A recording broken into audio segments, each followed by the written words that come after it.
love to hang out. We'll call to order the October 14th meeting of the Coastside County Water District. And we have, let's do we'll do a roll call. Director Coverdale? Yes. Vice President Michelson? Here. Director Flint? Here. Director Glassford? Here. President Reynolds? Aye. All right. I think Ken should I pledge allegiance to the flag of the United States of America and to the republic for which it stands, one nation, under God, indivisible, with liberty and justice for all. Amen.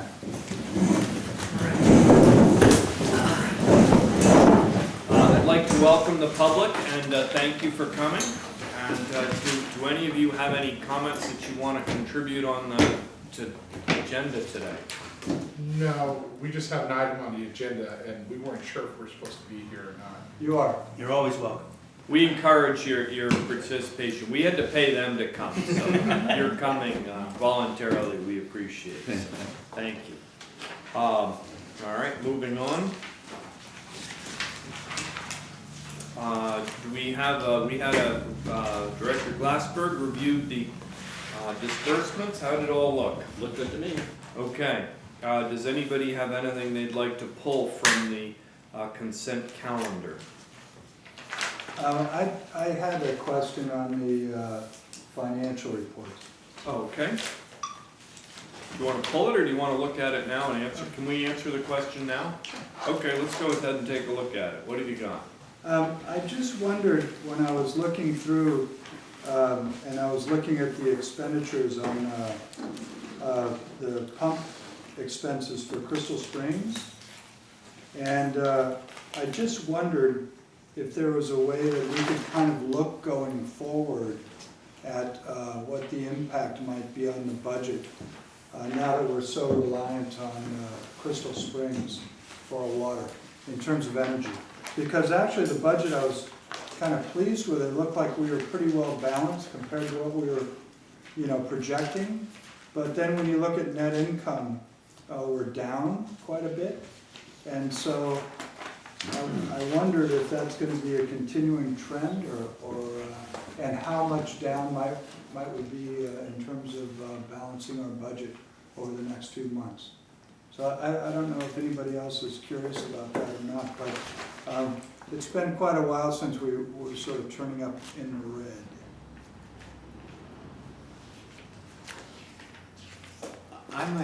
I'd suggest that we go into that in more depth under item E of general business, which is the quarterly financial review. I can answer that question.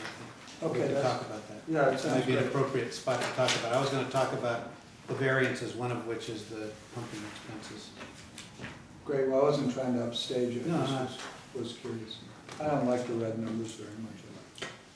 I like that black. So, All right. then I move we approve the consent calendar as presented. Okay. I'll second that. All right. And this is our opportunity for a yay, yes? All right. All in favor? Aye. Against? Absentees? No? All right, so moved. All right. Include myself because I wasn't in that meeting, so I couldn't really. Meetings and directors' comments. Anybody been met or had a comment?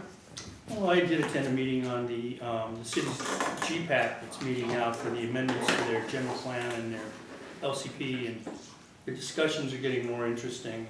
I think that it's time to start approaching the discussion with them on availability of water, priority water versus non-priority water. There's a lot of things in motion right now in terms of what's potential development, what's not potential development. There's a lot of areas in their general plan that are really never going to develop at all. There's, I think, something like 200 or 300 units that were projected in the 30-year-old plan now. That's the golf course at below the Ritz. Half Moon Bay Golf Course is an area that was supposed to be subdivision, but it never will be. So I think as part of that update, they're gonna retune the numbers and actually get a more realistic projection on how many units we're actually gonna see over the years. And I think that has a huge effect on water usage. So I would really like to see us participate more directly in that discussion as it gets going. But I just thought I'd mention that. I think they're gonna meet again in November, and I plan on attending that too, so. Okay. That makes sense, because that has a big impact on what our water needs will be in the future. Absolutely. I had the opportunity to do the Hetchy tour. I'd done it some years ago, but I did it again because this time it included a site visit to Calaveras. You know, I wonder where a lot of the money in the WSIP is going. It's going to Calaveras. So it was interesting to see it. You know, we got to meet the top people. Project manager gave a presentation, and Steve Ritchie came along for the 2 days of the trip. So they took it very seriously. It's interesting seeing where public monies go. On the Calaveras project, they had a biologist there. His full-time job was to catch rattlesnakes and relocate rattlesnakes so that they weren't disturbed. A lot of monitoring going on for the naturally occurring asbestos in the rock there. We went to vacuum our shoes after we left the site. Just the cost of doing business in California is very, very high, and and we're the guys on the front line that have to pass this on to our ratepayers, and it's just sometimes you kind of wonder, it's what's really going on here. Probably more people with clipboards and actually working, but that's just the way things are. It's created a mini industry in California, and I see the young kids are smiling. So get an environmental engineering degree at your local UC, and you will have job security in the state of California. That I promise you. Hetchy was great. We got to go inside. I'd been there before. This time I got to go inside the dam, and we had a great dinner, and in Cottage One. So it was great. Starry night. And it was 82 or 3% full. We are connected to a really robust system, and we are, can thank our prior board members, my dad included, who voted to hook up to San Francisco. I tell you, as dire as it is driving across the Central Valley, we have access. We're probably, shouldn't brag, but we're probably one of the best off water districts in the state of California because we're hooked up to us at PUC. So it was nice to see that. That was it. I attended a meeting, but I'm going to report on that in 6F. I did a water conservation course, and as a result, I'd like to recommend that we change our fixtures here in the building to a waterless urinal and the new Stealth 0.8 flushing toilet for the bathrooms. I had several people report that they tested them out. I wasn't available for the research on the 0.8 testing, but it strikes me that our role here is to be a leader in water conservation. And Dave, you could refresh us on exactly how much we're spending on the building, but to not change the toilets seems pretty, yeah, so that'd be a good idea. So that's my recommendation. Tell us it's already included. Yeah. He doesn't believe in waterless urinal. We're having a waterless urinal, we're not gonna have a urinal. He doesn't believe in it. We're taking it out. So No urinal? No urinal. Why not? So we use more water then? I have a urinal in my house. Everybody should have one. How's urinal? So they have a point, the waterless urinal saves, I learned in this course, the males use those 2.3 times a day. I'm working hard to get that 0.3 and having to use At 2 in the morning. Right, yeah. That's what happens when you get No, older. this is the workplace use of the urinal. So the waterless then saves on those, and then the 0.8 flush. I checked our toilets here, they don't even have the volume code stamped on them, which came in on all the new low volume toilets. So that would imply those are the larger volume, and the new Stealth toilet is 0.8. We gonna get those? They're $150 at Home Depot. we'll incorporate that into our discussions. You could always contribute one and have a named, like, water solutions receptacle. We can adopt a toilet. There you go, I like that idea. Yeah, maybe your firm would like to actually have a class on dedicated by President Reynolds. All right, general business. Topic A. Okay, first item of general business is approval of a water service agreement for a non-complex pipeline extension in Belleville.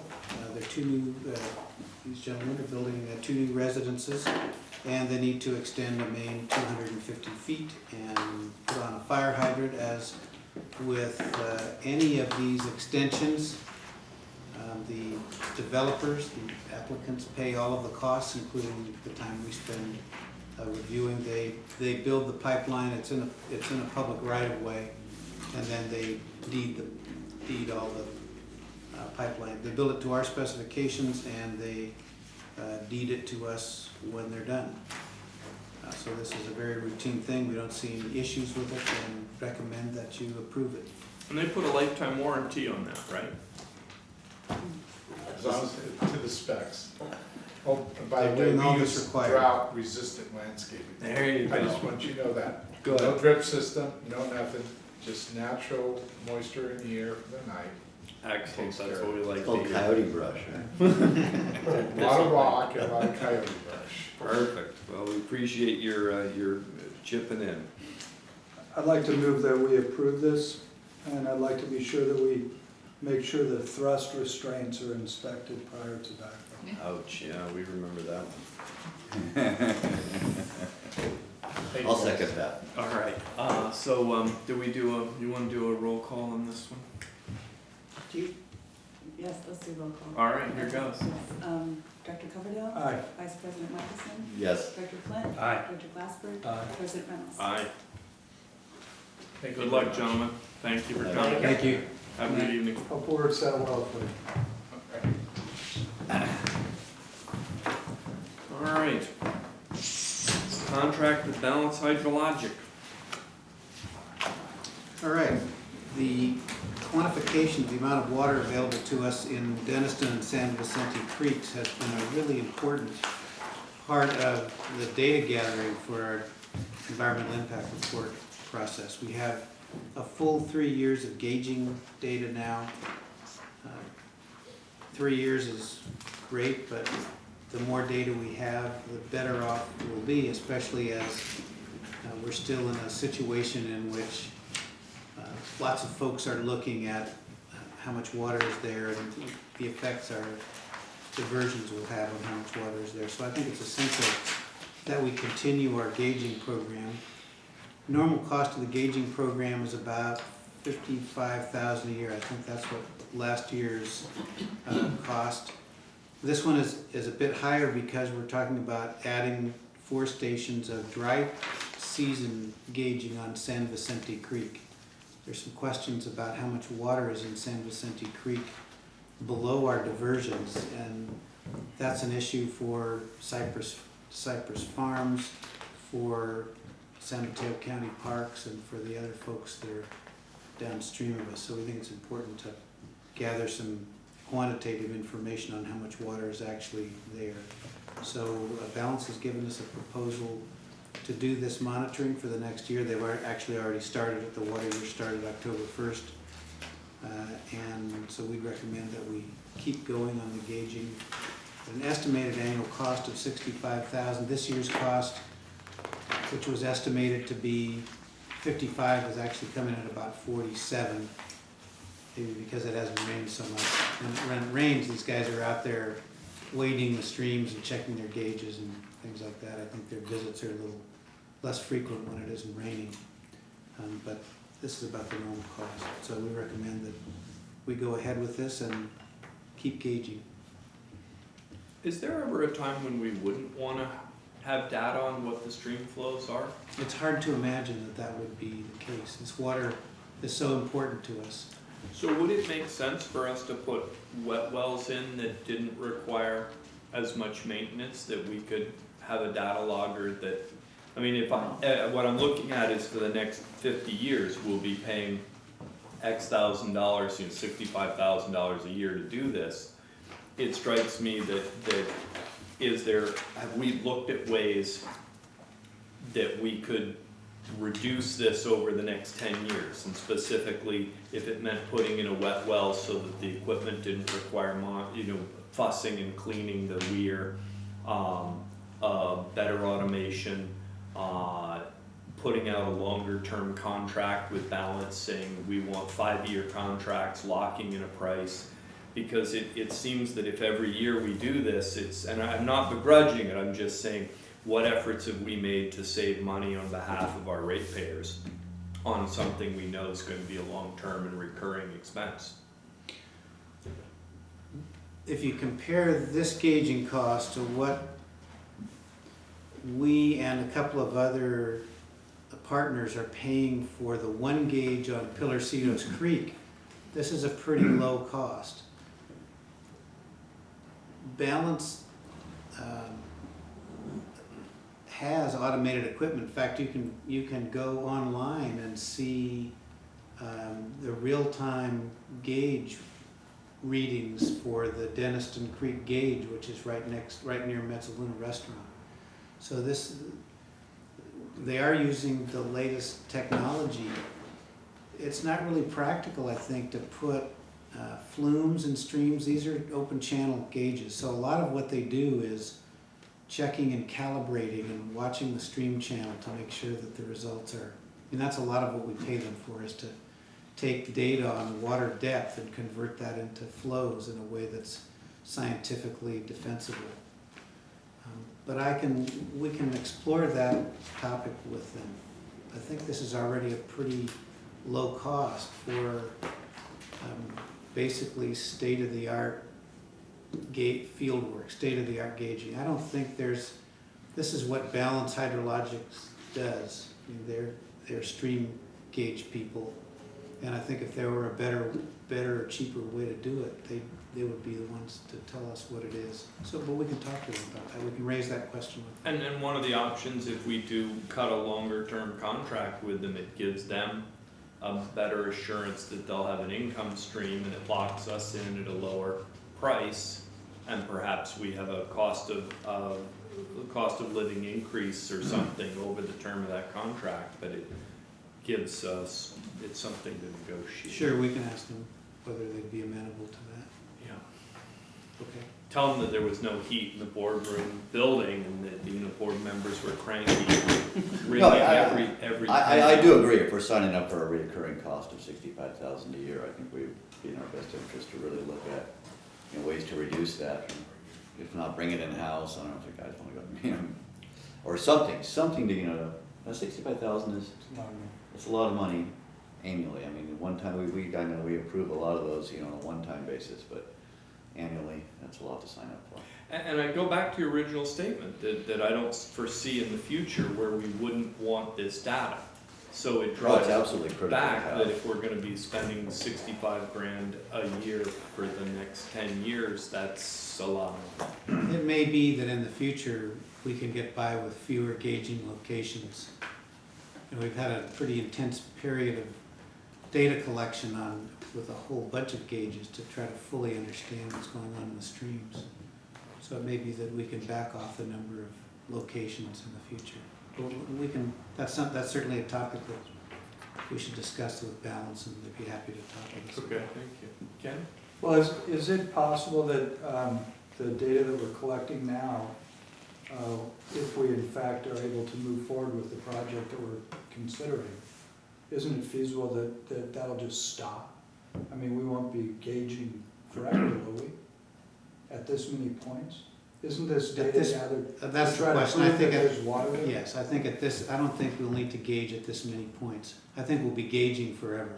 Yeah, but it'll be more like a Denniston where we have one Right. by where we're taking water. Right, I think we will have sufficiently characterized the streams. We'll understand the interaction between surface and groundwater sufficiently that we could then back off and monitor fewer points. But But I'll verify that with Our balance. water rates are predicated on having a record of how much water's in the stream, and so there's a lot of value to maintaining that data. It's essential, yeah. Yeah, yeah. Gentlemen, any other thoughts, concerns? I move we approve the balanced hydrological project. Second. All right. Joanne? Yes. Dr. Coverdale? Aye. Vice President Nicholson? Yes. Dr. Flint? Aye. Dr. Glassberg? Aye. President Williams? All right. Approval of job description, salary range for assistant general manager position. Okay, back in May, after I brought this subject up repeatedly over several years, the board finally capitulated and approved Did we? an additional position. Ken, were you there? I don't remember. So that was, He's gonna go right into like automated metering, Yeah, we approved that when you were gone. whipping post, you know. The new VP should have a degree in hydrology. so we talked in May about why we think this is a good idea for the district and the board, even though you may not recall it so well now that we're 6 months down the road. Agreed, I think, with the benefits that we talked about and approved the position. So this is the next step, which would lead to filling the position. I've drafted a job description, and with your approval of the job description and filling the position, we proceed to do that by hiring, I think, a search firm and recruiting, and I'd look to get the position filled within 90 days or so. That'd be my target. I have a question.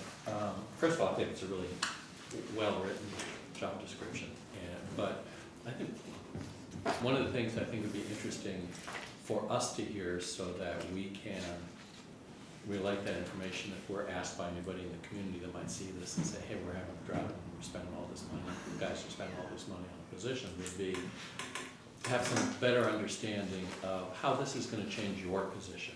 What is this going to do? In what ways will your job change, and what kinds of things will you be in a position to take on that you haven't been able to because you've been responsible for the whole show? Well, I think one of the benefits that I'm looking forward to is that it will improve the management of the district overall. There are really a lot of things that we need to pay more attention to that we just haven't had the time for. Updating our personnel procedures, for instance.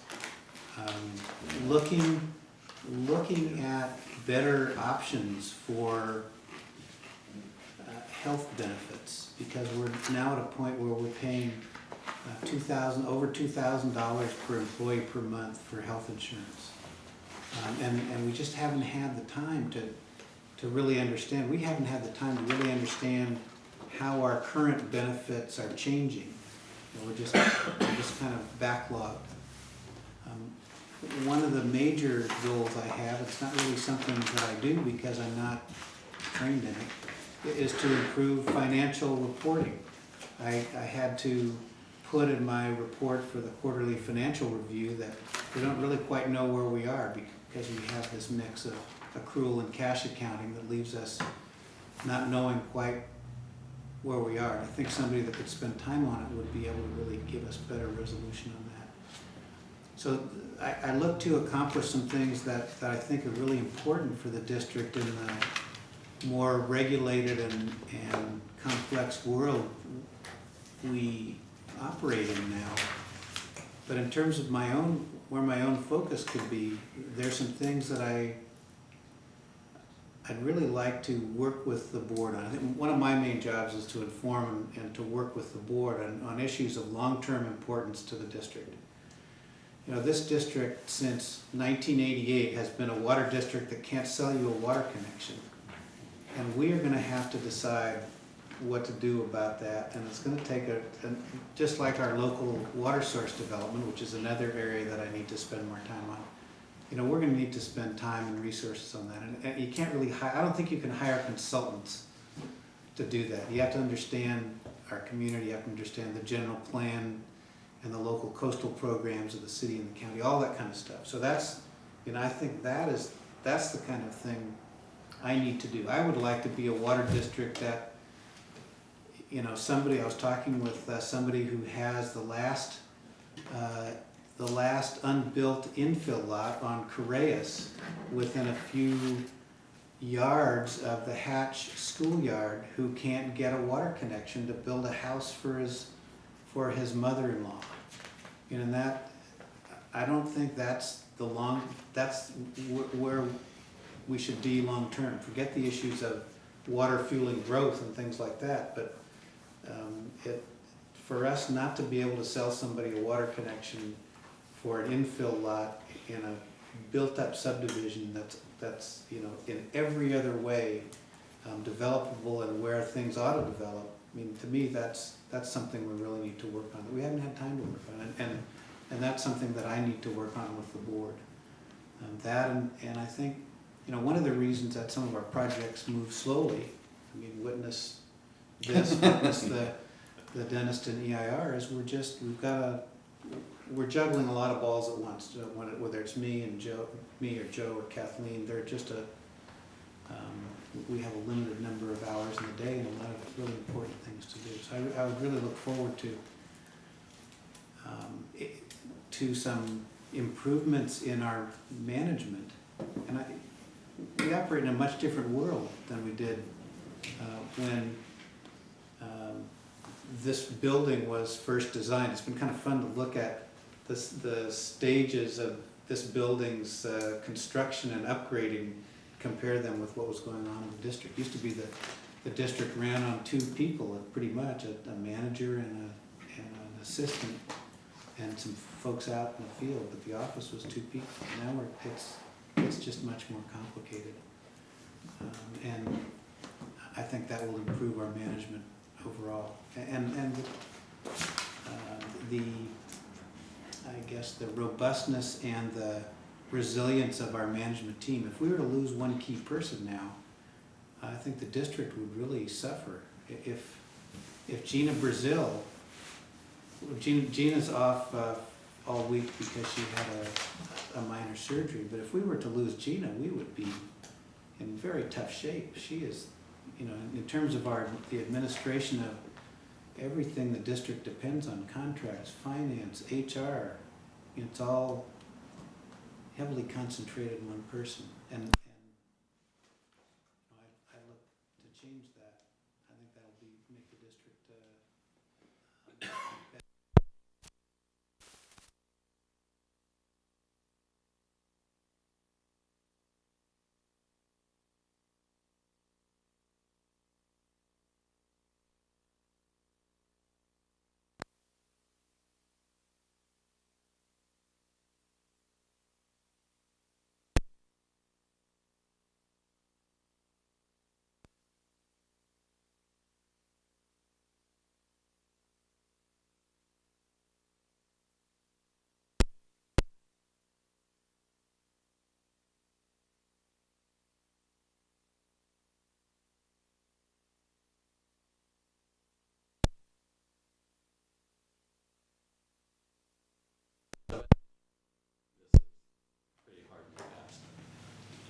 Definitely not hard and fast. I don't think I've looked at my job description since I got hired here. So, you know, I think, and I haven't looked at anybody else's job as to guide me in how to work with them to accomplish the district's goals. So I think it's more for somebody to look at and say, well, you know, is this the kind of position I want? I think that the responsibilities could include that full scope. I mean, it's a very small step below the responsibilities of the general manager, I think, with some different focus. Yeah. But hard and fast, I wouldn't say. I'd say no. Go ahead. Well, I think it's really great that this person's gonna have to be able to twist, turn, bend, and reach, because I think we should dance more at the water, frankly, and so I'd like to be sure that That's written in bold. That's boilerplate If the to drought protect the district's continues, we'll all interests. be dancing much more. Serious stuff. Well, you do know that we're gonna hold you highly accountable for the performance and the usefulness of this position, right? As I should be for all positions, yes. Yes, because it's a new one and we have no experience and it's hard to imagine and hard to see through what you see. But we only hope that we're not adding overhead, to the district's operation without benefit. And so I think it's gonna be a real challenge on you. You do a big job already, and I think that managing an assistant manager is a huge task, because that's a very competent person that comes with a lot of experience and ideas and, training probably. And so I think it's gonna essentially place a huge burden on you. And I know that you've got some ideas about financial help, and I think that will be an advantage for you going forward, especially if we continue to have drought and we have bad numbers, because we're going to. And that was the reason I was raising the issue about the energy costs. I think we really have to run a crisis model. And I hope the assistant manager might have time to do some things like that, because we just don't know. Everyone's optimistic, but there's no evidence. And 83% at Hatch Hatchy is pretty cool, but another low rain year like we had last year, and it's gonna probably be 67%. And it's gonna really get serious, I think, for the district. We got a lot of stuff going on that we wanna do, and maybe strategizing what we have to hold back on is gonna be an important part. But I support you, because I think you've done a great job here, and I think you manage people well. And I think you can look at staff and see the enthusiasm that people have for their jobs. So I don't worry about that, but I just see it as a, move back in the new office, whole new position. So, good luck. My hope some of this salary is offset by reducing our reliance on outside consultants, which I think this will be. And then it's more of a legal question of Patrick, because I know I was here when we did have a hire. It didn't work out so well. And probation period. I mean, I really want this person to be a good fit in the organization before they become permanent. And I don't know how you structure that, or if that's what the typical structure is, or if everybody has a probation period before they become, member of the team. And so what I'm looking for is, I really want somebody who fits, as opposed to someone, okay, yeah, they have the qualifications, because this is still a small district, and and you're the part of the team, or you're not. And we're a little bit unique. We're not a SFPUC on multi floors on Market Street. This is a personality that really needs to fit.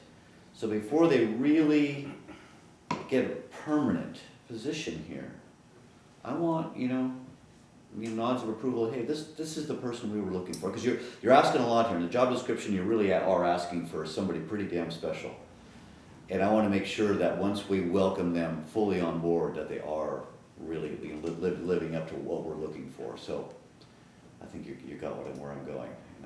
I'm looking for someone who really fits. I totally agree with that, and in terms of probation or permanency, as a management position, does this position serve with the will of the board? Or is there a contract, or? No, the positions that serve directly under the board are these two, the general manager and the legal counsel. The water code provides that all other positions are directly under your general manager. Okay. So your general manager will be the one controlling that. And I believe, and I can look into this because I'm going from memory, but I believe that your personnel manual might address the probationary period, and we'll have to double check that. Because the personnel manual really governs all your employees. Yeah, I agree with Chris. Thank you. It's important for us to know that. We'll look into that.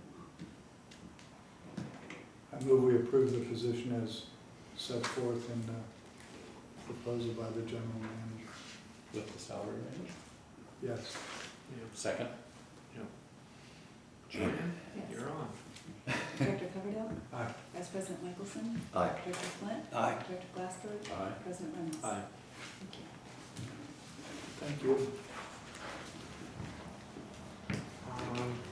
Can we just move quickly to approve the conflict of interest code? I could make a motion. So moved.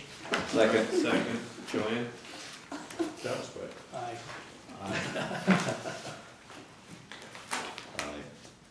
I'll need a But little it's a time to think about resolution. it. Okay, we hereby adopt the resolution. You don't wanna hear anything else? No.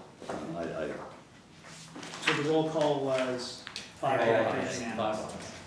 Yeah, 5 ayes. The ayes have it. That's a 10 this week. All right. Dave, I realize that you haven't hired him yet, but, or her, but, you want to, Maybe they'll have a new person will have a different system from mine, which is better or worse than budget with, worse in red.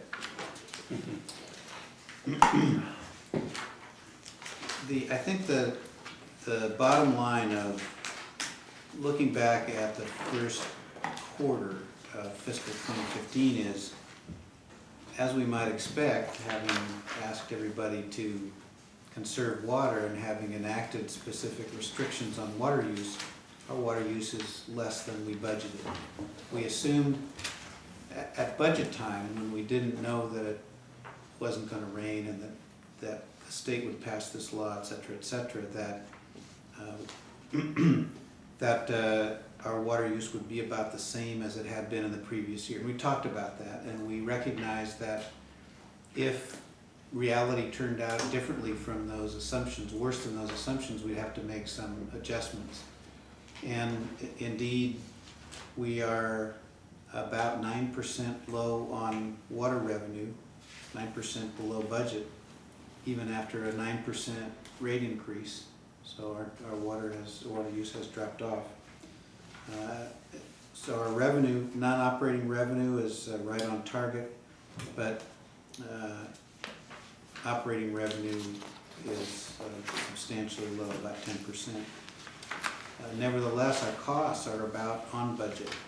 And even though this doesn't show that, that was part of my comments, basically because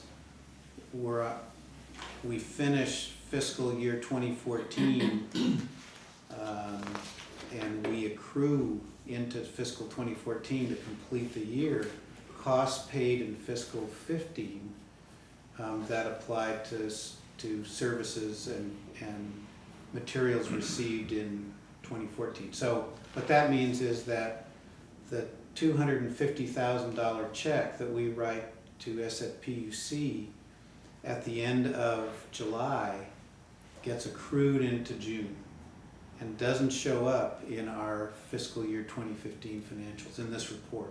So if you look at, for instance, it looks great. If these were the numbers, we'd be in fantastic shape, Singing but it. we're not. That's right. If you look at the numbers, there's a big, it says we're 250,000 in the black for water purchased from SFPUC. Well, in fact, we're not. Because the year-to-date total shown there is only really for 2 months. So we have to keep that in mind. And this is something I say every year. If the magnitude of that error or that discrepancy relative to the overall expenditures shrinks as we progress through the fiscal year till we get to the end. It's not, we're pretty close to where we really are. But this would show us about on budget for operating expenses, or actually this shows that our total operating expenses are $401,000 below budget year to date. But we've made $420,000 worth of accruals out of fiscal 2015 into 14. So we're about running even on budget for 2015. And that means that we are about $250,000 behind in what we need to contribute to reserves and capital. So the bottom line of that is we need to make some significant mid-course adjustments this year in our in our capital improvement program, expenditures on the, we can either defer capital expenditures, which I think we have significant opportunities to do, or we can, there's certain contracts we've already committed, and we'll go through with those. And/or we can, some districts are looking at mid-year rate corrections. Yeah, and those often have, and if we go into mandatory rationing, that's something we may want to evaluate. And you know, we have to recognize that if we go deeper into rationing, that this hole gets deeper. So this is just kind of looking forward and saying we're going to need to deal with this. And I said in my staff report that we'd be back in November talking about alternatives for that. The other thing we can do, which many districts do, is use a line of credit, basically borrow money to do CIP projects. So we can look at all of those alternatives. Dave, or actually, this is a Patrick question. Do water districts have the ability to do trans? To do what? Trans, tax revenue anticipation loans? Because we I don't don't really know. have tax revenue to do. We might get some property tax, I don't know if we get property tax, but we typically don't tax, we charge for water service. I don't know the answer to that, you can look into that. Okay. Because if we're having, we could do a short term based on cash flow. With the trans, you have to show that you have a cash flow problem at some point throughout the year. And sometimes counties do group trans. That could save a lot of money on cost of issuance. But because we're not really that big on tax revenues, I don't know that if it's possible for us to do it. But this isn't really a cash flow problem, because this money isn't gonna come back. It's not that it's a delayed payment, it's that we aren't getting the money in. So The cash flow part's almost it's a qualifying issue more than a reason. Oh, for I doing it. see, okay. Yeah. I see what you're saying. But I mean, my sense about it is probably we can't do it because we're not really funded that much with. Yeah, what we haven't done at this point is projected the cash flow to see when when the problems are gonna hit. But one of the, you know, we typically don't focus a lot on the CIP status report, but the CIP status report has a projection of year end, and we try to go through that and be realistic about what we think we can do. And this year, we think we can hit the CIP expenditures. So we're gonna have to take our foot off the gas on some of these. Hit the brakes. Some of these CIP projects. Hazen's Tank, for instance, is something we can probably. We'll have a design and we can delay the construction for a year. You know, we'll have to think harder about the Main Street Bridge pipeline crossing, because delaying that involves substantial risks. But we'll need to look at some of the larger capital projects. What we've already committed, for instance, the expenditure on this building. So we'll have to look hard at some of those things.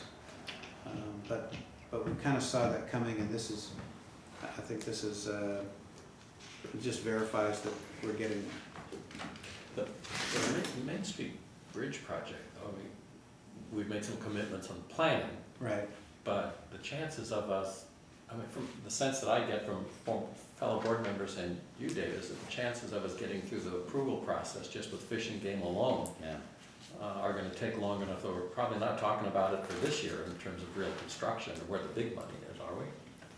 But is it on this year's expenditure or? I'm not sure. I think we've programmed about $500,000 Yeah, I don't think it's for this year. So there's some, and we've committed 250 to EKI. Well, let's think about that. But So it is still yeah, substantial. but I think we'll need to. These are all big decisions, and we'll need to weigh each one. And there isn't just one solution. We always have the possibility of borrowing money, and we do plan to borrow money. So when we borrow money is kind of a question. We have I don't have the program here, but we have $4 or $5 million in borrowing in our financial plan between, in the next 2 fiscal years. So there might be some matter of moving, the possibility of moving some of that up. In the past month, I've seen several water utilities take steps to assume the drought will run through 2016. And it was significant to note that they were making those assumptions from a budgetary and financial point of view to be prepared for that. So I think it would be prudent for us to do the same. We're still, our revenues are still well above our operating expenses, so we're not running close to the line there. So we had, I think we had, in this year's plan, a contribution to reserves and capital of about 1.8 million.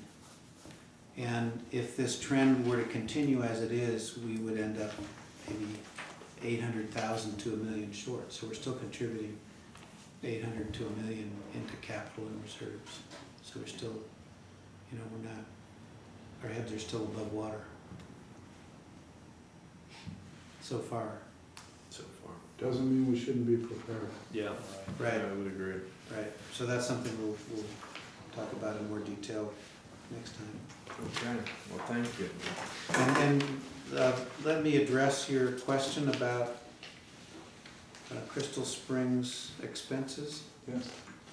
I just, you know, I was kind of interested in it about 4 months ago or 5 months ago in sort of doing a one source run. You know, I mean, basically right now we're just about single sourcing our supply, and it has a lot of impact on the budget because things like electrical expenses and things like that are over what we had budgeted. And so I still think that it would be worth a short exercise, and, you know, assuming that that might continue. Some years, you know, it's dry all the way through January, even wet years. And we actually get the rainy, you know, season starting all the way in February. So I just think it would be interesting to kind of look at that, making the assumptions that the energy costs would be similar, the lack of sales would be somewhat similar, and just sort of looking at the impact. I don't mean, you know, in huge detail, but, you know, it looks like we might actually fall 500,000 short or 600,000 short in terms of contribution, and then that might be a workable tool for the capital improvement group. So it wasn't really a question, it was more just, Right. That was one of the big numbers that looked like it was contributing to the situation. I wondered if there were others like that, and, you know, what it might take to just kind of run that out, I think would be useful. Right, in addition to the difference between what we projected in terms of sales and actual sales, we have differences between what we've actually been able to accomplish in terms of using local sources or Pillar Cedos Lake and having to rely on Crystal Springs. So the more, we try to project out based on our experience, and I don't know if I'd say it's optimism, but we did plan to produce more water from Denniston than we've been able to produce. Had it rained, or if it does rain, then things will change. We'll start to catch up. Oh, yeah. But our projections are always wrong. Oh, it's So, not but we do our best to try to, you know, to guess. it's not a criticism, but I think when you're Sure. guessing, you don't ever want to stop guessing. Right. You don't want to guess to a point and stop, and then continue on with those guesses if things are changing. Right. So I think when we come in to talk about how we're gonna get through the rest of the year, we'll need to look at some extreme scenarios. Yeah, because rate increases are very unpopular, and we've never really had a mid-year, Right. that I can remember, rate increase. Right. But that would be That would be an the extreme solution. measure, yes. Yeah, I don't think it would be too popular, but, I don't know. Thank you. Thanks. That's what I was.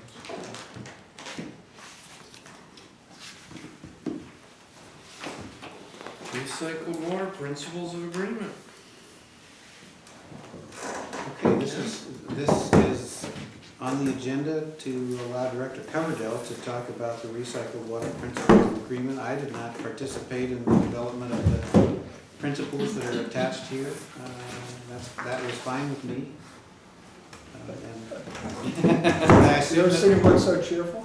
I assume that once the directors agree on principles, that it'll be up to the staff folks to handle the details, so we're ready to do that. But meanwhile, we're still working on the principles. Got a quick question, just, who's on the SAM board? Who are the representatives right now? Well, Scott Boyd is the primary representative, but he has been substituted for by Jim Harvey. And then Rick Loman is the other member.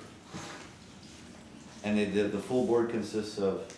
You know, I don't actually know who all the board members are currently. For the city, Alan, Jim Harvey, Scott Boyd, Rick Loman, Alan Alfano. for the city, Alan Alfano and Rick Kowalczyk. For Okay. Granada Sanitary District, Rick Loman and Leonard Warren. For Montera, Jim Harvey and Scott Boyd. Okay, all right. Just want to get the flavor straight. Great, thank you. So, do you want me to give you a short rundown? Please. I'm really enthusiastic about this committee because there's really traction. This thing's been going on for about 10 years, and we reached an impasse. But it's the first time that this group of people has gotten together and decided to forget all the history and get on with today. What I think was really a great result is we decided to try to go to very basic principles of agreement and keep the lawyers out of it, excuse my comment. No offense. But we decided that we didn't want to gin up a bunch of costs, that we really wanted to make sure that we could all come to terms as a group and move forward. What's interesting about the agreement is that it contemplates multiple phases. And it really just talks about a first phase, and all the players that need to be involved in the first phase seem to be very willing to be involved. And that would be us, that would be SAM, and that would be Ocean Colony Partners. Probably the most exciting part of this is that Ocean Colony Partners have actually given us a hard number that they're willing to give us on a monthly basis in purchasing recycled water. Where the difficulty came up is that other districts feel that they would like to have a piece of this recycled water puzzle.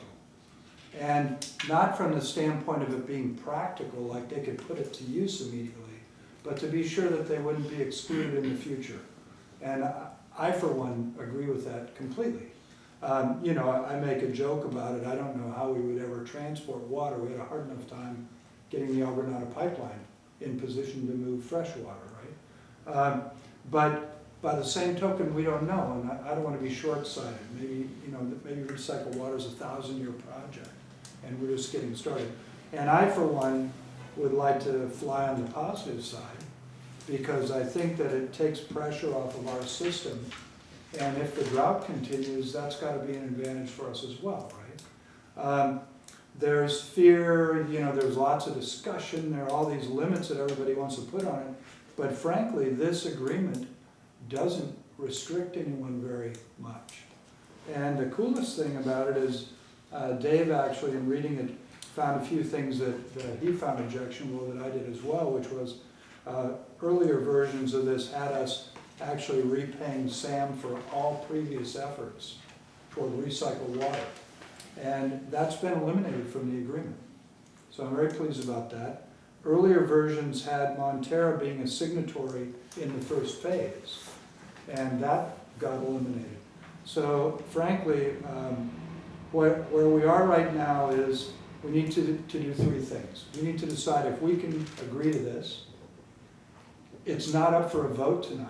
It's just up for information only. We need to, number two, pick an alternate for me. That's been requested.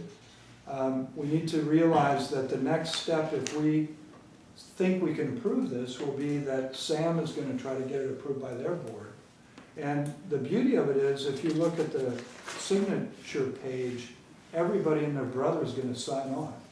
So I think it's probably the biggest unified, community-wide public works project that's ever occurred on the coast side.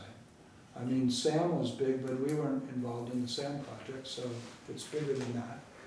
And I think that one of the things that's exciting is, in my opinion, if we can demonstrate that we can work together on a step one, I think it's gonna be, you know, an ability for us to work on multiple steps. Some of the holdups that looked like they were gonna really blow this thing up were things like financing. There's a lot of issues about how we're gonna pay for this deal, right? And, you know, it got into the big, typical convoluted thing. We'll go for grant money. Well, you know, that's what supposedly killed it last time. Looked like it was good to go, you know, the grant money was there, and then it just dried up and it just died. That's one of the rumors. That's not the rumor that I think is correct. But so I want to tell you that I'm just so proud of Alan Alifano in particular, because he has been so proactive and literally would leave the meeting and go draft things and submit them to all the players so that these things could be acted on in a very proactive, a very positive, and a very prompt manner. And I just hope that we can find it, you know, to be relaxed about this and enter into this in good faith and really, you know, give this a jolt of positive energy. It's going to come back to us in a financial way, because there's going to be a question about how this thing gets paid for. There have been some great suggestions. The next step after approval will be for it to come back to our board for approval. Sam has to approve it first. And then what we'll do is we are going to get a consultant to talk to us about what the plant will have to look like at Sam, what our connection will have to look like, and what our piping realities will have to look like, and establish some numbers on that. And then we will begin to look back to the Ocean Colony partners at the amount of money they're willing to contribute on a monthly basis and make sure that those numbers are going to pan out. And then we don't know if it will be us borrowing money and that being a repayment. We don't know if it will be Sam borrowing money and it will be a repayment. We don't know how that would work out. But I hope you've had a chance to review this. There have been, you know, really 3 great corrections in here that I think make it very, just very open and easy to agree to, but that's my perception. And thanks for letting me participate in this. I'm very proud of it. I'm very excited about it. No, thanks to you and thanks to Alan for really getting this through. I know because there has always been reluctance to the north, and clearly they've had a change of heart, and this is a big step in the right direction. Because I know I was involved very early on, and we thought we had something, and objections were raised, and we got to a principles of agreement. It was never returned, and it sat stagnant until your and Alan's efforts. So thank you. Thanks. That's good news. Now let's see it through. Yeah, I would say the same, that thank you very much for your efforts, because I know our history here has been challenged, and I really applaud you for moving this forward. I've been working on a state group working on recycled water, and the state seems extremely serious about this, so it's really fun to see our own community right there in the mix, and so thank you very much. Well, I just echo that, and I would hope that we continue on that same path, because it's about time. I mean, it's long overdue, actually. I'm real supportive of the idea, and it sounds like this group has overcome a whole lot to come up with this document, which is admirable. The one thing that I would throw out there is that if a document close to this or this were to come back for signature, I have to say that item 6 with financing and item 13 with reimbursement totally threw me, because they seem to be conflicting with one another. Which one? Item 6 about the financing, that it's agreed to be self-funded by the parties, and Sam will secure needed funding for phase 1. But if they can't, that we might front the money and then they would pay us back. That's basically what the 6 says. Right. But then on 13, it says that Sam will be reimbursed by the water districts for all costs incurred by Sam. So it seems conflicting to me. Mm-hmm. That may not be its intent. Mm-hmm. But I'm thinking that perhaps if for the document that actually comes back to boards, that's really a concept document. But isn't 6 saying that the capital is coming from Sam unless we unless we end up loaning them the capital? But the cost of it is paid, in other words, the purple water is sold and they're paid. The intent of this is that Sam will not be subsidizing the recycled water sale price. In other words, we'll carry the full weight of what it costs to make the purple water, including the infrastructure, and $1 per gallon, money per gallon structure. Isn't that what I'm reading in I don't 6 know, and and that's really my point. Yeah. I don't know. So if that's what the intent is, then perhaps there'd be some language that would make that clearer. Okay. Because otherwise, as one director, I'd have a hard time approving language that had such important impact on us and all the other districts for that matter. That is to say, financing, we could be talking millions of dollars here. Oh, we are 7 probably. Well, there you go, without having a very clear understanding, and I'm wondering even if it's necessary for that to be in this concept document, or if that would be in something that would come later when we get down to the nitty-gritty and really start talking about how we finance that, which really would perhaps be coming from the general managers rather than from directors. Just a thought. Mhm. I think that the true intention of the agreement, whether the wording is correct or not, is that actually Sam will be responsible for the cost of anything having to do with producing the water. And we will have responsibility for incurring the cost of anything that has to do with transporting and delivering the water. And I thought that was pretty That's clear earlier clear. on, wasn't it? Yeah, that's in that is in here, I thought pretty clearly. Yeah, I agree. 7 says Sam will make the purple water, and the retailers will own and operate the transmission and distribution. Yeah. Right, and then 13 originally said that it would be all costs from phase 1, including past costs. And it got reduced to what it states here now, because there's a real confidence that there's gonna be some grant funding, because recycled water right now is just such a hot topic. Yeah. And it does look like there's a lot, especially with the Delta problems and, all the delivery problems, the water table problems in the Central Valley. It's really hitting the top of the kind of governor's awareness. But if you think of wording that you feel would help, we'd be really open to that. Because I'm not even clear if that's the concept, is to focus on the fact that we should be going for grant money first, which is great. It's not first, it's at the same time, Okay. yeah.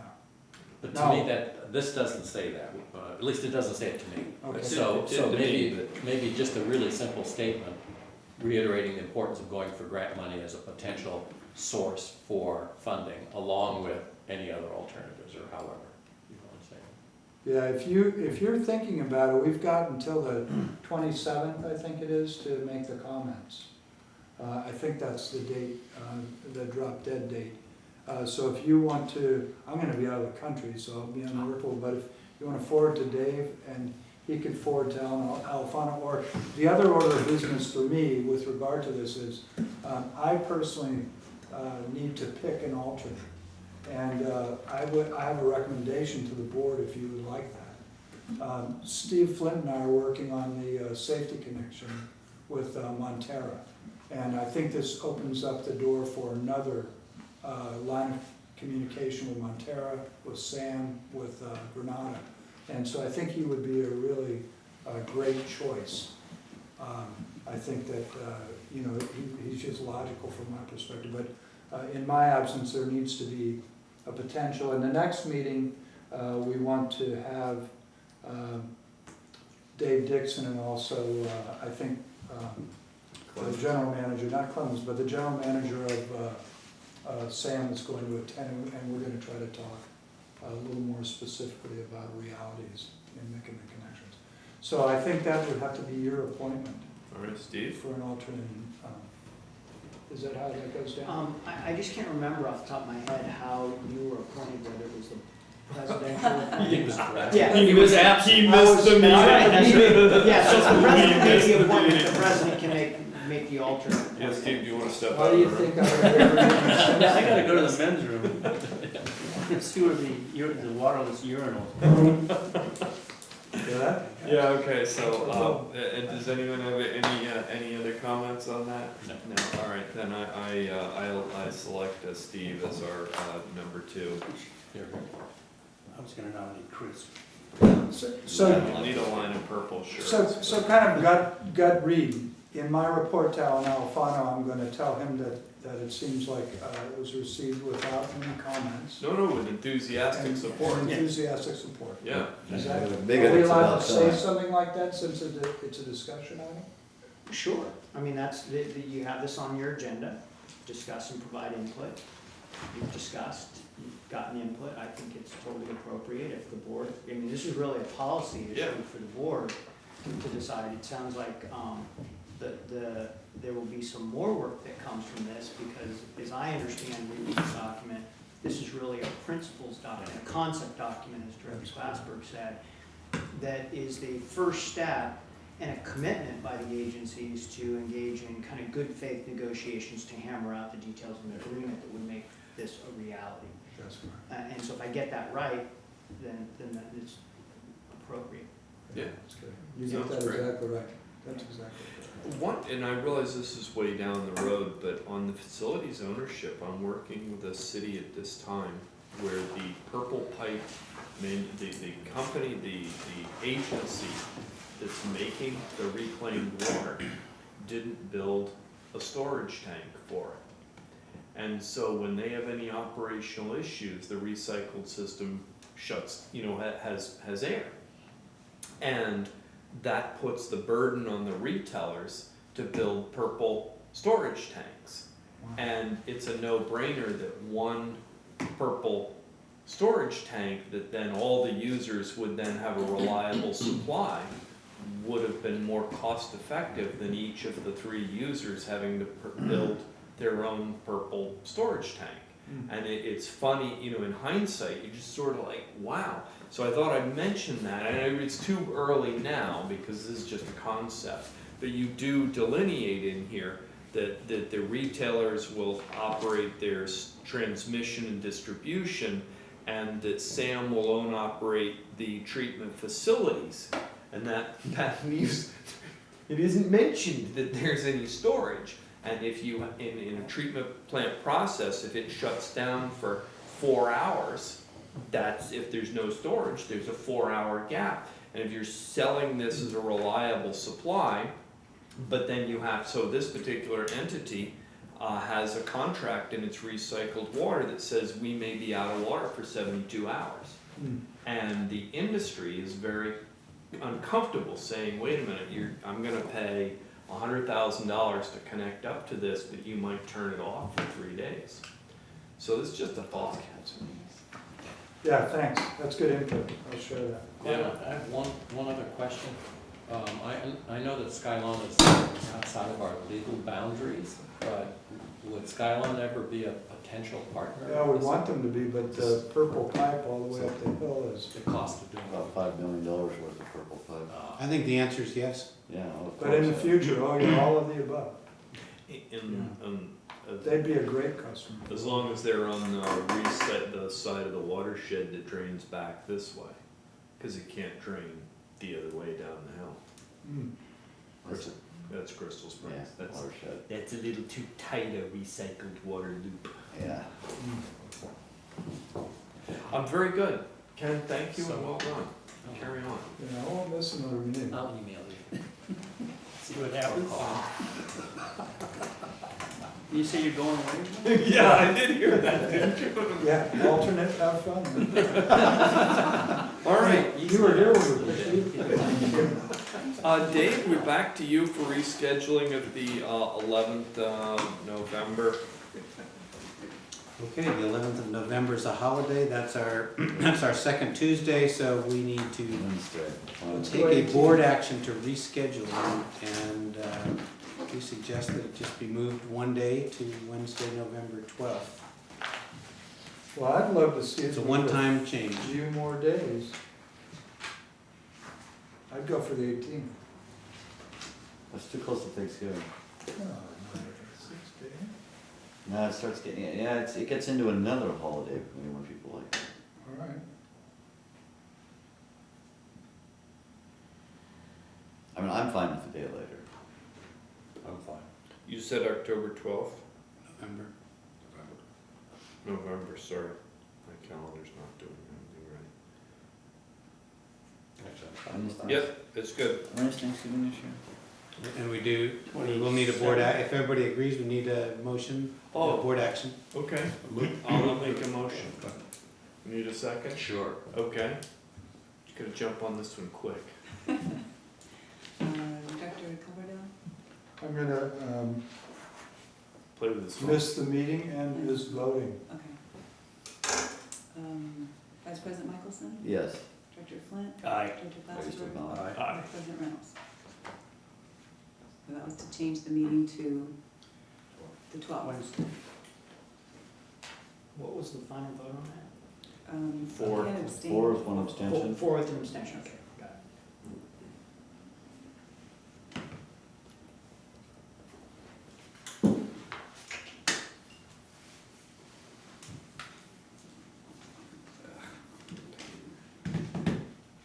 It's the 12th, right? No.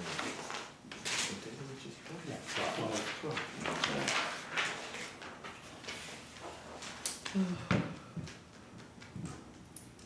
General Manager's report. We've been waiting for that all night.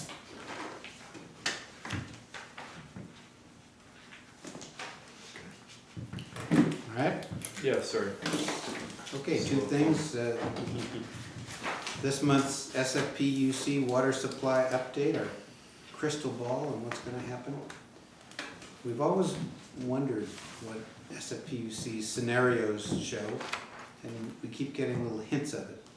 And on September 23rd, Steve Ritchie made a presentation to the commission where he showed that, I didn't present these graphs, but he showed that the retail and wholesale customers collectively are meeting the 10% reduction target that they set, which was 209 MGD. We're below that, but we have also caught up with the cumulative reduction target. And after that, he told the board that, in this slide, what about next year? Basically, if we could have another year similar to this year or 2007. This last year, water year 2014 and 2007 were very similar. Slightly different at the end, but very similar in total rainfall. So we could have another year as dry as this year, and we'd still be, according to what he told the commission, we'd still be in a voluntary reduction regime. The closer we move to a 1977 year, which is one of the driest on record, the closer we'd be to going to the 20% mandatory rationing, which is the maximum covered by the water supply agreement. As we talked about before, triggering the water allocations, the water supply reduction and the water supply agreement comes along with a lot of unpleasant, and I think at the time of the contract was negotiated, unintended effects. For instance, one of the first things that happens is San Francisco retail customers get allocated more water than they're using. So right now, we're just all, it's easy for us to operate the system where any excess water kind of can go wherever it needs to. When we go under this mandatory allocation scheme, there'll be very specific allocations. Some people will have more than they need, and others will be desperately short. And presumably there'll be significant economic consequences for those who go over their allocation. So it's really going from 10% voluntary to the mandatory rationing scheme under the water supply agreement is a huge step, and nobody wants to take that, San Francisco or any of the rest of us. So we're really praying for rain and keep looking for ways that, as I think the San Francisco PUC staff has, that we can look at the supply and believe that we're taking acceptable risks for we'll have another couple of years of drought. So that's always the question. So we have huge dislocations and economic impacts in going to that. So it's not something that anybody wants to do, and this gives us some reason for, I guess, optimism that we could weather another year as bad as 2014 without having to get into the mandatory rationing. And all of that is subject to change based on what the state may do, of course. And second, the administration building remodeling project. You see it here in progress. Thank you for putting up with these conditions to get some real-time experience of this. I think this has worked pretty well, but you can see we've opened up the space. We're discovering a lot of things about this modified and added on to 1970 building that make it kind of interesting. You don't learn a lot about what you need to do before you get things taken apart a little bit, and you can see that here. We found out today that we realized today that we have to reorient the lighting design because we didn't have any plans that showed the direction the ceiling rafters ran in. We knew which directions the roof joists ran in, but that's the ceiling rafters are at 90 degrees, so it's a challenge. And one of the things you can appreciate from looking at what's going on here is just the size of the electrical component of this project. We're basically redoing the electrical and lighting in the entire building and the data. So that's a huge part of the project. But it's going well, and I think we're still on about an 8-week schedule. It's last month it was 8 weeks. This month it's 8 weeks. We're going to finish in 8 weeks. We're sticking to it. Yeah, free beer tomorrow. But it's going well. We're meeting weekly with the contractor. They're very conscientious, really organized. We think you're doing a good job. Can I ask a contracting question? When the district contracts for work, are we required by water code or by law, or is it by standard that we bond projects? Do we have to have contractors bond projects? So there's different types of bonds, and the district, as all public agencies are required to do, if it's a public work contract and exceeds a very low dollar threshold, we are statutorily required to have the contractor provide a payment bond. Payment bond. There's sometimes when a performance bond is legally required, but my understanding, and I'm not an expert in this area, but my understanding is once you have a payment bond, kind of the payment bond and performance bond are kind of looped together, and so it's not any cheaper to get one without the other. They kind of come as a package. Right. And they provide different protections, obviously. The payment bond is to protect subcontractors. Right. That's the purpose. That's why there's a statutory requirement. A performance bond is to ensure completion Yes. of the project. Right. But that's the legal question. Payment bond legally required, Right. performance bond generally not. That was my question. Great, thanks. Thank you very much. Do we put the urinal question to bed? We took it under advisement. Well, how could you not have, I still how could you not have urinals? I just don't, I can't imagine why you take them out. Everybody says Well, you Yeah. more water if you take Mostly it. women in this office. Yeah. In a men's bathroom. Well, Or we're the- gonna, there be unisex, so. The going to be unisex bathrooms. At least that's the proposal, and we needed to make the But wouldn't you bathroom. rather have the guy using the urinal and not Peeing on or the toilet peeing on the girl's toilet seat? I mean, let's be real, that's, And We'll there's train no, them. there's no They reason, need to- there's no reason a I'm not unisex trainable. toilet can't have a urinal in it as well. So they're going to be They can't? single. They're going to be can't. single-use can't. bathrooms. Yeah, It yeah. should have a urinal. yeah, Yeah. There'll be single-use bathrooms with the urinal. in order to comply with ADA. Yeah, yeah. Okay. And so what we've contemplated so Do far we have is a transgender taking one out too, or is that? taking out the urinal.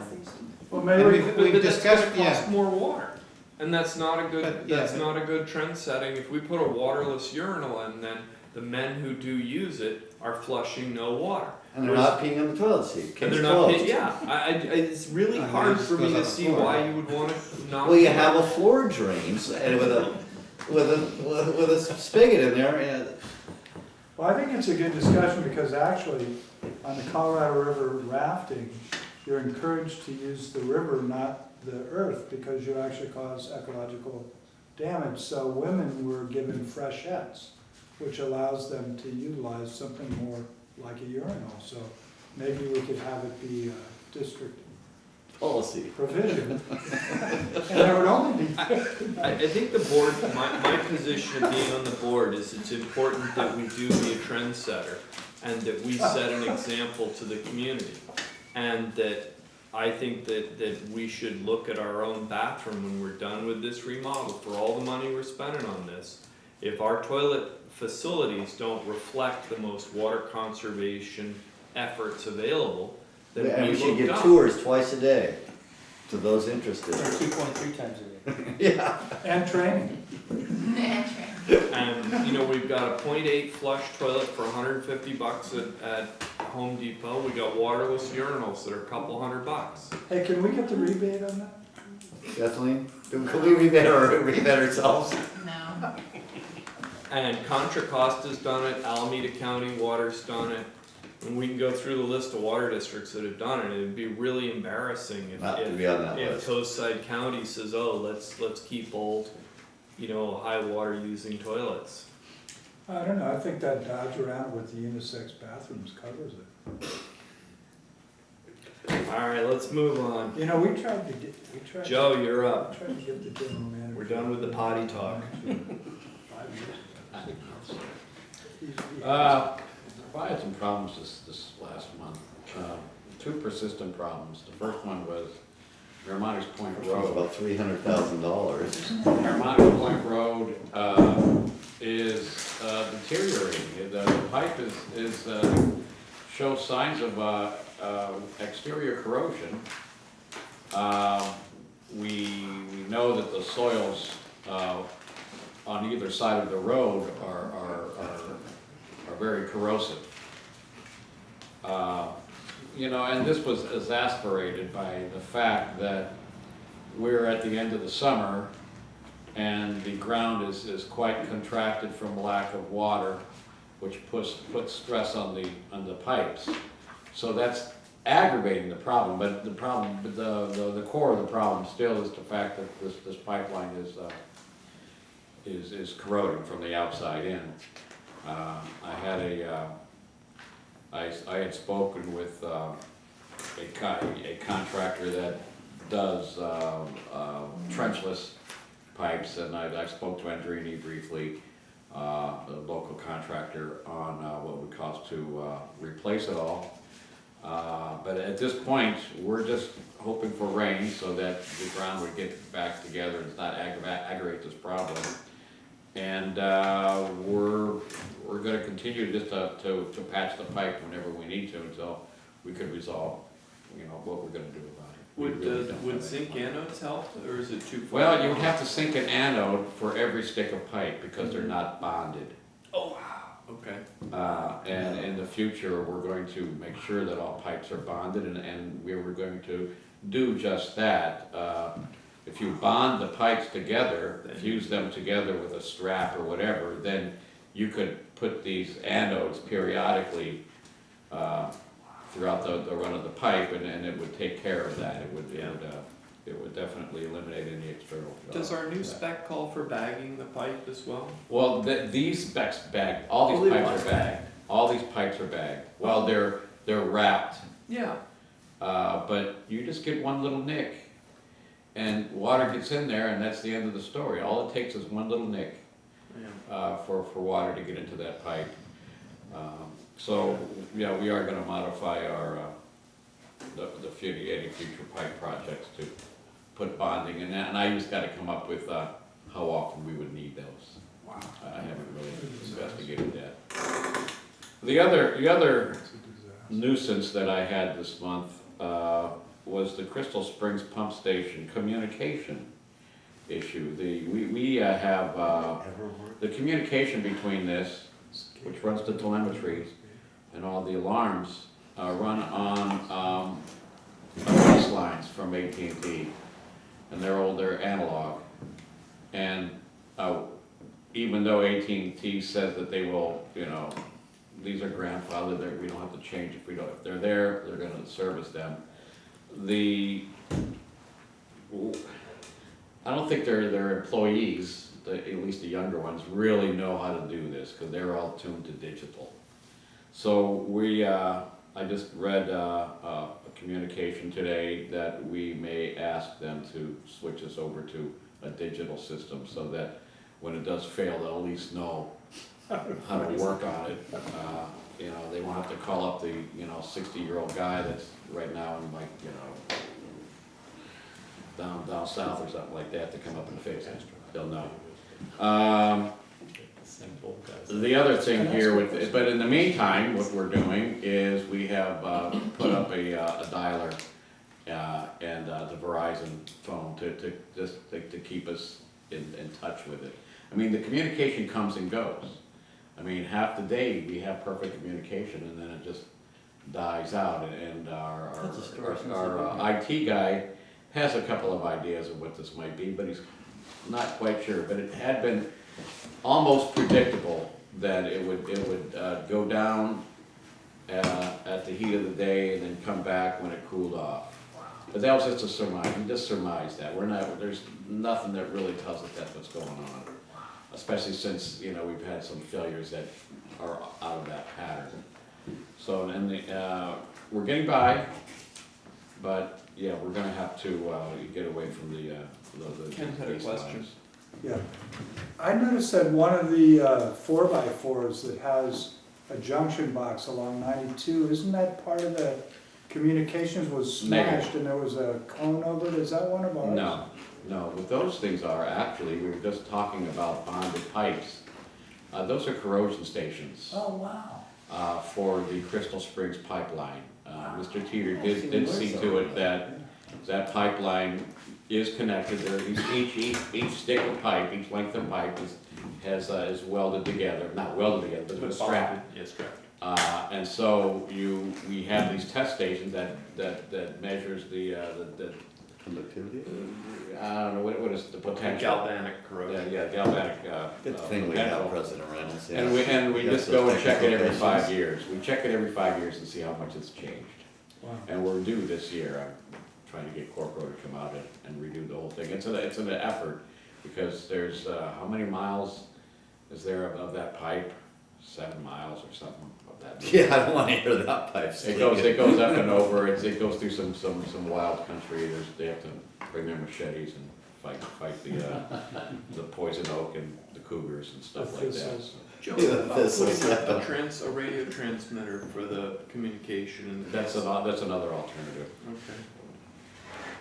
Thank you. So if there's any more questions, I'll entertain answers. Okay. Oh, I had a question that was actually in the, earlier on. It's called consent. 6 1.5-inch meters?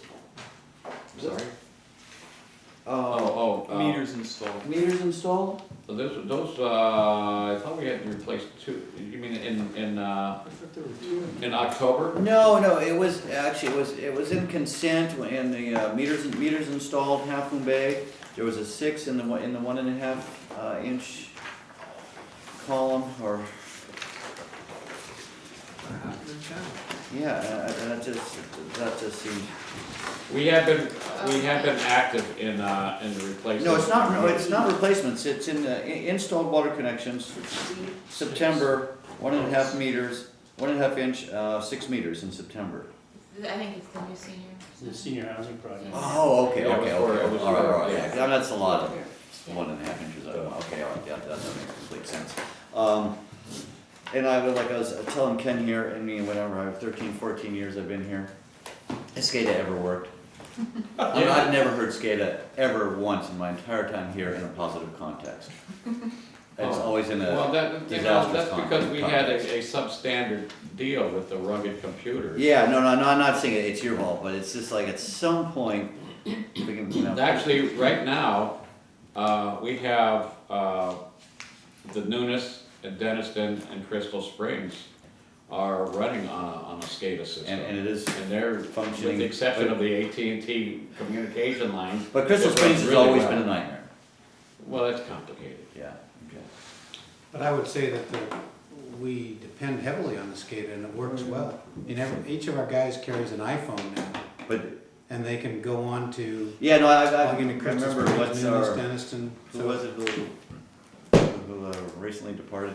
He took great joy in pulling it out in the bars. Look what I can do! But our dependence is such that we're pretty inconvenienced when we have problems like this. Yeah, yeah, communications. and it just seems to be And this one ongoing. surprised us because after decades of a flawless performance, that leased line started to have problems, so we discovered quite a bit about it. Is it hardwired, the SCADA system? Yes, At one but time, yeah, when it you was. what we learned is don't think in terms of a wire from one place to the other. You've got a bunch of segments and they have equipment along them meant to boost and otherwise condition the signal. Right. And it's problems with that equipment in an analog, doing an analog job in what's now a digital world that has become challenging for their organization. Before we, and this may be more of an answer than you wanted, but we looked carefully at how to set up our communications infrastructure backbone. And we had a design that called for putting in radios at all of our locations. Very expensive. Well, our instrumentation people said, these leased lines have been really reliable. Let's use those as the backbone. We said, okay. And I think that's still a good decision, but we've run into this issue and we've learned a lot about it. But there are always alternatives, and we've got now 3 levels of backup for Crystal Springs communications. Now we're using a cellular Ethernet modems. Yeah, that's what it is. And the next thing we're going to do is put in a little satellite dish. Gee. Yeah, for $50 a month from Exceed, you can get a great reliable internet connection that doesn't depend on the phone system. And so, we're setting that up too. So it's been kind of a learning experience, but I would say that SCADA is the reason that we're able to operate a 24/7, 365 system with a staff that works, basically 8 hours a day. So we really depend on it. Good. Hopefully the Crystal connection gets resolved. It all works. Okay. All right, very good. How big is the leak on the tank? Is it just like a drip? Nah, the leak on the tank Sorry. is, not even a gallon an hour. Okay. It's small, and we're having a diver come out tomorrow to go in there and put some stuff on it too. And it'll hold for a number of years. It should hold for 5 years at the very least. Good. Okay, that was all I had. Thanks. All right, thank you. Kathleen? So my report's pretty much just informational. We closed out the water year on September 30th. So I just, I provided a graph this is for local precipitation by water year. I thought it showed just how locally, how dry it was for water year 2014. It was actually less precipitation than we received in the 76, 77 drought. So locally, we had a very, very dry year. So again, it's another reason that it's good we're connected to the Hetchetchee system because they have a little bit better precipitation. And then the other part of my report was just an update on some new legislation affecting landscaping that water conservation folk have been asking for a long time, having to do with requirements that HOAs put on homeowners, requiring a certain type of landscaping and requiring irrigation, requiring different things like that. So Governor Brown signed into legislation so that the HOAs can't. Did we have a problem with that in our Half Moon Bay community? Yes, we do have HOAs. No, but I mean, were they contrary to our conservation efforts? Will they be affected by the Brown's new? Yes, they will be impacted by Brown's legislation. So, I can't speak to any one HOA, but it'll definitely impact them and how they, and what requirements they have of the landscaping, how much lawn, that sort of thing. So you get an exemption if you use recycled water. There you go. All the more reason. Well, thank you. This graph is great. This is a really nice, this really drives it home. Yeah. Is that up on our website? No. It seems like that would be a great one to help communicate to the community just how serious this is, because I think this really does a really nice job of showing it. Everybody gets it. You look at that and you go, ouch. Okay. Yeah, well done. Thank you. All right, do we have a a Main Street report here? There we go. What is the status? So we completed topographic survey, geotechnical investigation, and are getting started on a detailed design. No real surprises. Geotechnical results do show that we're going to be utilizing microtunneling, which was on the upper end of the projected construction costs. There's significant moisture, and interestingly enough, on the south side of the creek, we have kind of clayey soils, and you get on the north side, on the private property side, and it's very sandy. So we have two different geological formations that we'll be going through, and so we're worried about dewatering during construction. So we're going to be looking at some watertight shoring systems, which is again things we accounted for in our projected costs that we presented back in June. But so far, I mean, we got all the kind of the hard research done, and now we're just getting into layouts and alignment studies. Well, I'm glad to hear no surprises and no issues. Ken? Any prediction what size pipe we're talking about? That's 16 inch pipe. I think we're still playing a little bit with the casing size. Yeah, so the casing size, for our cost, we were assuming a 30-inch casing. We're working with Bennett Trenchless, who's our specialty boring engineering firm, and we're going to be looking at maybe going a little bit bigger. It might help with some of the costs. That's part of the evaluation we're going to be going through in the 30% design. That's too big of a pipe to pull like they do with 8-inch pipes or something, right? The 16-inch, you could. You could potentially directionally drill it with microtunneling. The Bennett though, they're not recommending it. It actually makes me a little uncomfortable going in a creek. I would like to have, personally, just would like to see a carrier pipe inside of a casing, just in case. Just in case it ever broke, you had to get into it. So. Could you explain what microtunneling is? So microtunneling is it's just the type of the boring machine that's used. So it's actually a drill that it drills through and pushes solids backwards. So there's a slurry mixture that will come out. As opposed to a kind of a bore and jack, which is really it drills and you push, you drill and you push. Whereas this is more of kind of an automated. It has a little bit more actually controllability. You can actually steer the drill. Whereas a bore and jack, you set your line and grade, you set your elevation, and you go. And they're pretty accurate, but you don't have much control once it starts moving. Whereas with the microtunneling, you'll actually drill and be able to pull the machine back out. It's also hydraulically better isolated from from the strata you're going through. So when you're shoving a casing through like we did on the El Granada pipeline, if all of a sudden the bottom drops out of the stream, you've got the stream in your excavation, and you're in big trouble with fish and game.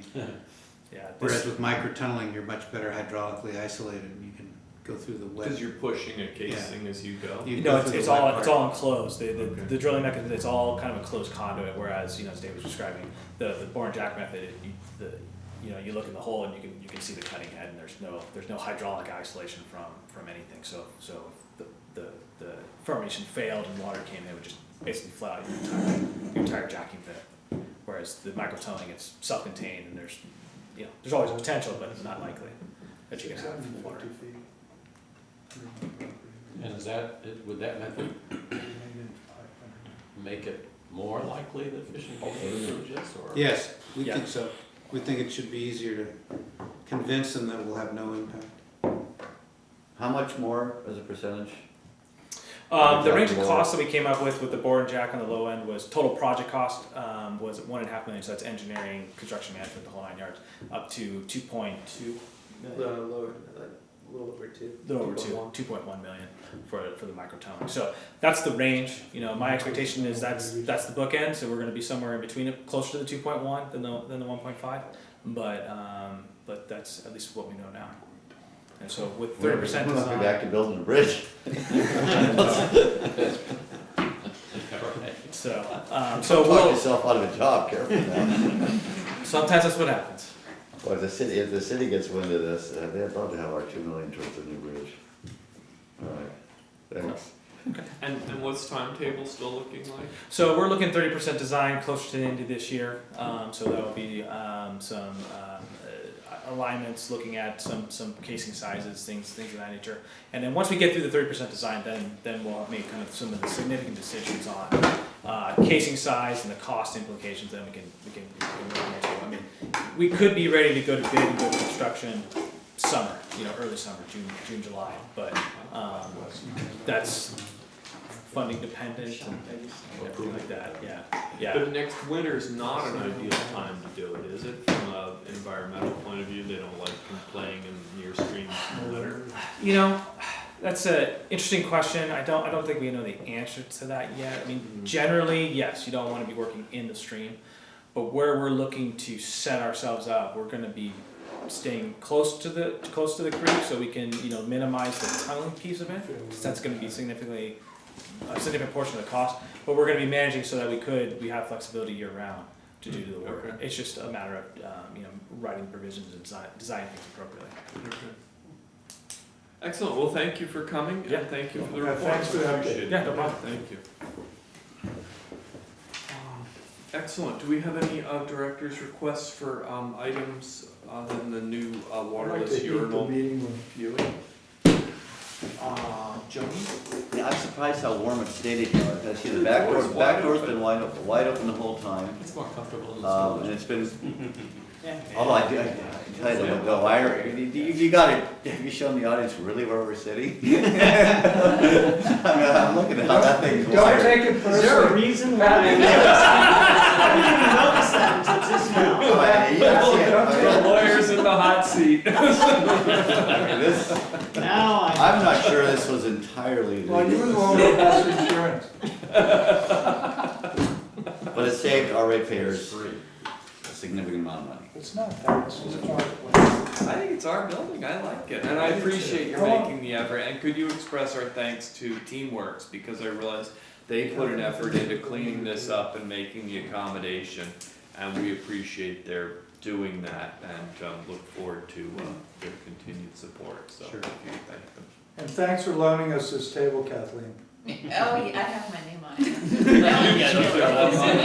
It's quite a contribution you're making to the. All right. Oh, I'm Crazy supposed to everyone. pound the gavel. I hereby close the meeting. All right. Back to executive.